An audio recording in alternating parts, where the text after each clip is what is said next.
این حالت کجکلگی ها رو ببینید. الان خانم بارداره، انقباضات شکمی گفتیم باعث این حالت میشه. بعضی ها میبینیم ما تو قسمت کمر کاملا اون انحراف رو دارن، بهش میگیم دودی کمر.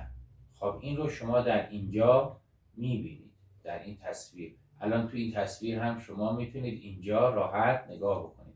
یعنی در واقع یه پیش نیاز، یک چجوری بگم که در حد آشنایی که با بحث‌های MRI و CT اسکن و اینا میتونید کم کم این شکلی این نکات رو که میگیم شما این آشنایی رو در اینجا پیدا کنید. خب تا اینجا اومدیم عرض کردیم که ما مهره داریم. مهره رو بهش میگن اسپاین، درست؟ بعد اومدیم انواع مهره ها رو برای شما در اینجا توضیح دادیم و شما اینجا دارید ملاحظه میفرمایید.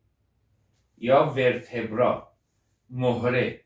خب مهره های کمری رو، گردنی رو گفتیم بهش میگیم سرویکال، مهره های پشتی رو بهش میگیم توراسیک، مهره های کمری رو بهش میگیم لومبار، مهره های خاجی رو بهش میگیم ساکروم، مهره های دنبالچه رو اون 4 تا 5 تا یا 4 تا یا 5 تا هر کدومو گفتید بهش میگیم کوکسیکس.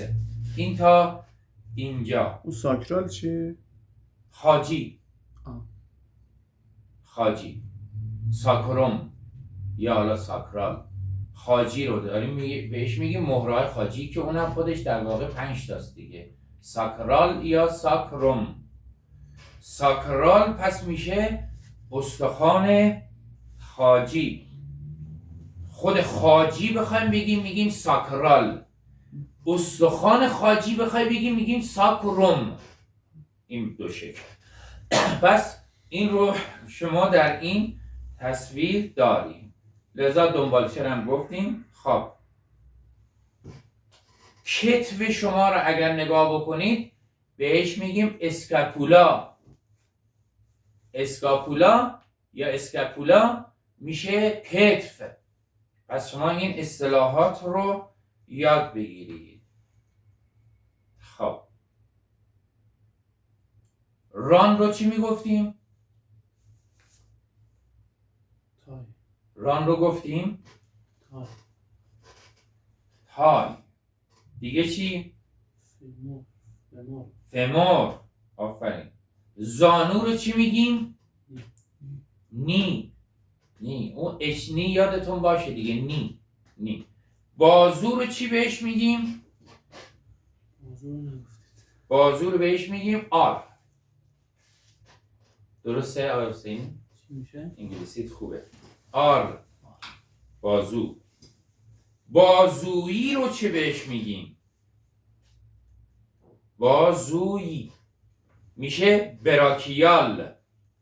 یعنی داریم بعدن بازویی اصطلاحات میگیم، بعد وارد آناتومی که میشیم اندام ها رو یک یکی میخوان نام ببریم. میگیم براکیال. براکیال لاتینشه. بازویی. ساعد رو چی میگیم؟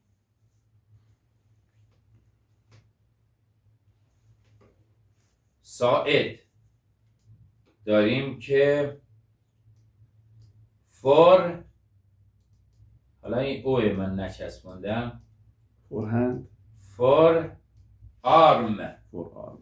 فور آرم که حالا بخوایم بنویسیم آرم. فور آرم. درست شد؟ فور آرم میشه ساعد. ساعد پس شد فور آرم. خب مچ دست. مچ دست چی میشه؟ ریست. ریست. مچ دست. ریست. پس اون دبلیوی که اولش هست رو ما نمیخونیم. ریست. درست شد؟ میشه مچ دست. مچ دست. خب بهش کارپال هم میگن. کارپال یا کارپوس، کارپال، کارپوس.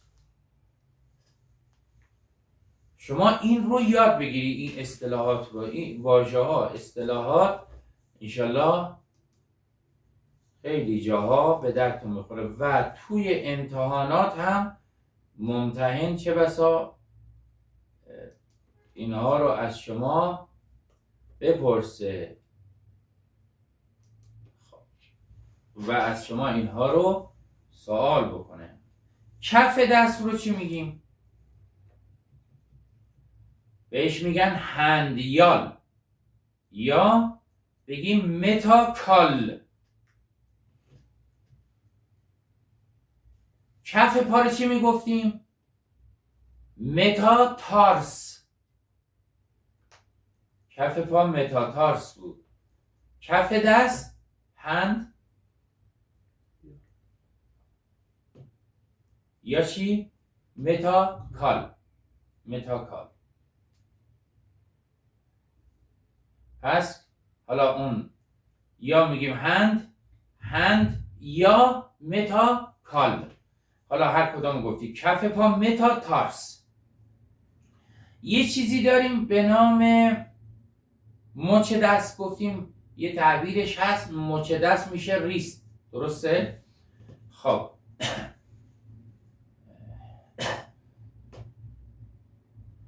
پشت دست، پشت دست رو ما چی میگیم؟ کف دست شد متاکال، کف پا شد متاتارس. پشت دست رو چی میگیم؟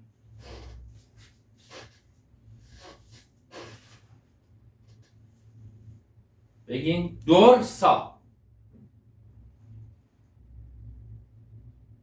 دورسا.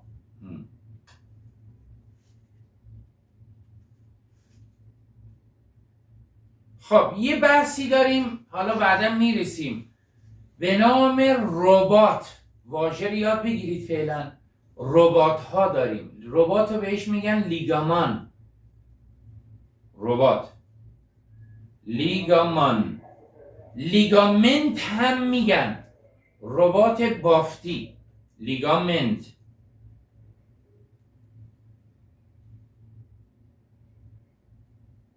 خب ربات چیه؟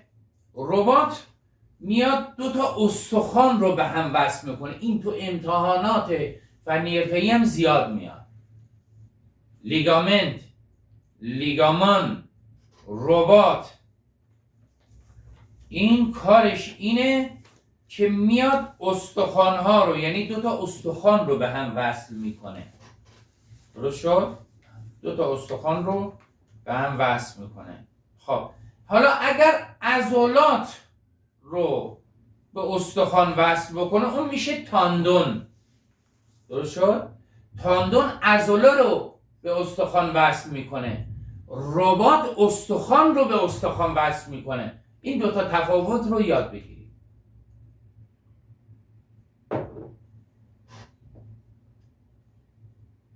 عضله رو بهش میگن ماسل. پس الان فرق تاندون و ربات رو یاد بگیرید دیگه. ربات همون لیگامان بود، گفتیم دو تا استخوان رو به هم وصل میکنه. و بله، ربات رو گفتیم لیگامان دو تا استخوان رو وصل میکنه. تاندون میاد عضله رو به استخوان. اینا رو یاد بگیرید چون اصلا تو امتحان میاد. این تو امتحانات رو نگاه بکنید میاد. خب یه بحثی داریم میگیم زائده. حالا بعدا میگیم زائده های خاری. زائده بهش میگن پروسس. پروسس، زائده. خب لیگامان که گفتیم و ربات توی لگن پر از لیگامان. توی لگن لیگامان زیاده. مچ دست، مچ پا گرفتی؟